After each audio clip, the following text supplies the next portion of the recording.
Bonjour. Fin de l'histoire, je pense. Mercredi, 22 heures. Léo avait passé la majeure partie de l'après-midi collé au seuil, à murmurer contre la porte close de petites phrases destinées à la chatte grise qui ronronnait de l'autre côté. Jusqu'à ce que, sur un bref « miaou », elle s'éloigne. La traduction en était simple « Salut, faut que je m'en aille. Tu comprends, là-bas il y a les petits, ils ont faim. » Léo comprenait tout à fait, la faim il connaissait. Il avait quitté son poste de bavardage, s'était confectionné un petit encas à base de Kleenex, avait uriné contre le mur réservé à cet usage, se demandant comment il pouvait avoir envie de pisser alors qu'il ne buvait pas. Enfin, s'il s'était roulé en boule et avait plongé dans le sommeil. Parce que qui dort dîne, oui mais surtout, qui dort oublie. Et il avait absolument besoin d'oublier. Oublier qu'il avait faim et soif. Oublier que sa mère devait être morte d'inquiétude. Oublier que les autres allaient arriver. Un bruit de voix le tira de sa somnolence. Il regarda sa montre. Bientôt 22 heures. Ils arrivaient. Il se redressa, s'appuya au mur, se demanda s'il valait mieux les attendre debout ou assis. Debout, c'était rassurant, bien sûr, mais ça leur donnerait l'impression qu'il était sur le qui-vive. Ce qui était vrai, mais il n'avait pas besoin de le savoir. Assis, c'était plus cool, le genre « je n'attends personne, j'ai rien à cirer ». Il opta pour cette deuxième attitude, releva les genoux, appuya dessus ses avant-bras. Il attendit. Les voix lui parvenaient, lointaines, assourdies par l'épaisseur des portes. Tout à coup, elles se turent. Le cœur de Léo fit un bond désordonné. Elles reprirent. Léo entendit le bruit d'une porte qui se refermait, un raclement de semelles, une toux. Il gardait les yeux rivés sur la poignée de sa geôle. Et ils étaient là, il s'apprêtait à ouvrir. La peur s'empara de lui. La sueur l'inonda. Le bruit de la clé qui tournait dans la serrure lui sembla énorme. Le bruit de son cœur qui cognait dans sa cage thoracique, plus énorme encore. Ils entrèrent. Casquette enfoncée au ras des sourcils, bandana remontée jusque sur le nez. Léo eut le temps de se dire que c'était comme dans un film, génial. Sauf que le héros, la victime, le kidnappé, c'était lui. Et que les bandits n'étaient pas armés. Du moins, il le supposait. Il reconnut le grand de la veille à sa voix, légèrement étouffée par l'épaisseur du tissu, mais toujours moqueuse. « Alors, on a bien dormi? On s'est pas trop emmerdé? Ah, en tout cas, ça schlingue chez toi. »« Et alors ?» s'insurgea Léo. « Comment je pouvais faire ?»« Il a raison, » intervint un autre encore plus grand. « Il a raison, le pauvre minet. » Léo frissonna. Il n'aimait pas cette voix trop douce, cette voix faussement complice. « Tu pourrais répondre quand mon copain te parle ?» remarqua le premier. « Répondre quoi ?» murmura Léo. Le troisième, qui était beaucoup plus petit que les deux autres, mais carrément plus large, coupa court.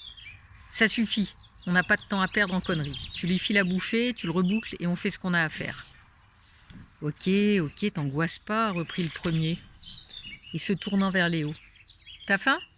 Tiens, attrape. » Léo eut à peine le temps de bloquer un sandwich enfourné dans un sac en papier. « T'as soif aussi ?» continua l'autre. Une canette de coca suivit le même chemin.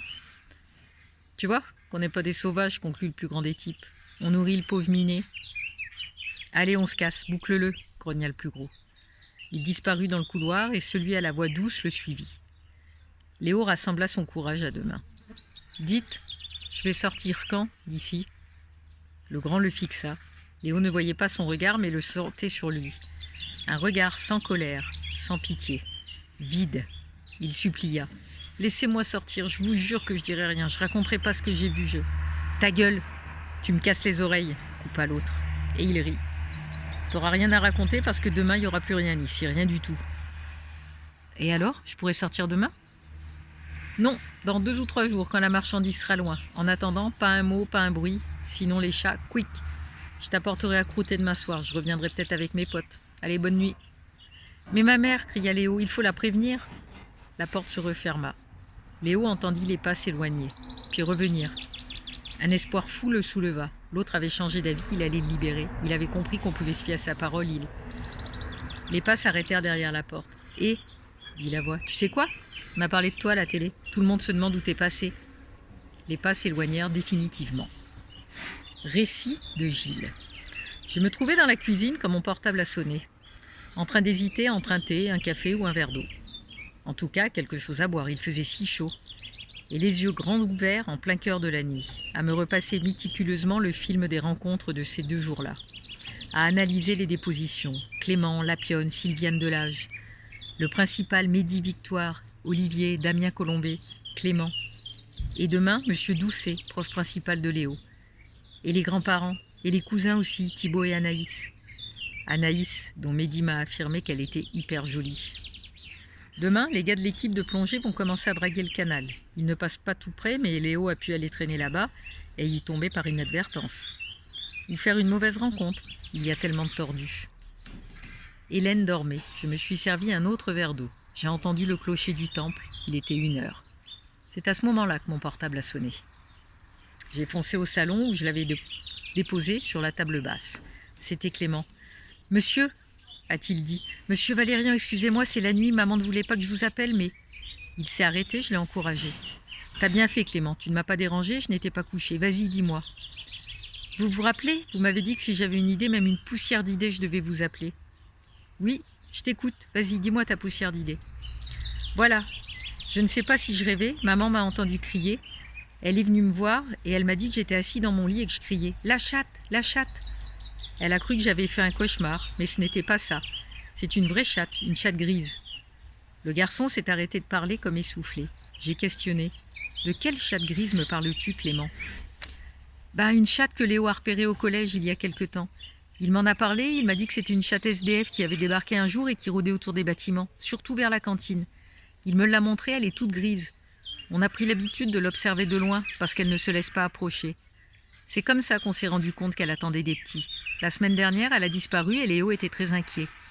Et hier, non, avant-hier, enfin lundi. Oui, lundi, on ne l'a pas revue non plus. Alors j'ai pensé... Enfin, c'est juste une minuscule idée, hein, mais la chatte a disparu et Léo aussi. Il est peut-être parti à sa recherche. Et depuis, tu n'as pas revu la chatte, évidemment. Bah non, c'est pour ça que j'y ai pensé, vous comprenez? Je comprends, mais où Léo et la chatte auraient-ils pu disparaître? Le collège, ce n'est pas comme un vieux château avec des souterrains, des passages secrets, des cachots, dans lesquels on peut se retrouver prisonnier sans espoir d'en sortir. Je sais bien, mais quand même... Oui, ils ont disparu tous les deux et ce n'est peut-être pas une coïncidence. C'est très bien d'y avoir pensé. Dis-moi, la chatte, tu m'as dit qu'elle rôdait près de la cantine? Oui, c'est à droite du grand bâtiment. C'est là qu'on la voyait le plus souvent. Derrière, il y a le gymnase, les terrains de sport. Bon, je vais y aller y faire un tour. Rendors-toi, tu as cours demain matin, je te promets que si j'ai besoin de toi ou si je découvre quelque chose, je n'hésiterai pas à t'appeler. Vous y allez tout de suite? A demandé Clément. Oui, le temps de sauter dans un jogging. De toute façon, comme c'est parti, je dormirai pas. Sa voix a vibré, pleine d'espoir. Ils ont pu se laisser enfermer quelque part, au gymnase? Ou à la cantine? Ou dans une cave, peut-être? Je l'ai rassuré. On va aller vérifier, ne t'inquiète pas. Et surtout, rendors-toi, Clément. Allô? Olivier? Olivier, c'est Clément. Hein? Quoi? Oui, c'est Clément. Clément, mais t'es pas dingue, t'as vu l'heure qu'il est? Oui, 1h20. 1h20, mais t'es ouf! Tu l'as déjà dit. Écoute, le flic Gilles Valérian, je viens de l'appeler. Léo, j'ai peut-être une idée sur sa disparition. Possible qu'il ait suivi la chatte grise, qu'ils aient disparu tous les deux, quelque part, dans le collège, je sais pas où. Mais on l'a passé au peigne fin, le collège, cet après-midi. Ouais, l'extérieur, mais pas l'intérieur. Et puis rappelle-toi cet après-midi, justement. Le soupirail? Ouais, c'est ça, le soupirail. Non, mais t'as vu sa taille? Bien assez grand pour la chatte grise. Ouais, mais pour Léo? Oui, mais j'ai quand même mis le flic sur la piste. Tu lui as dit qu'on y était allé? Bah non, idiot. J'ai parlé de la chatte et des caves, c'est tout. Je voulais juste te le dire. Allez, salut, bonne nuit. Bon, j'arrête là, je reprends tout à l'heure.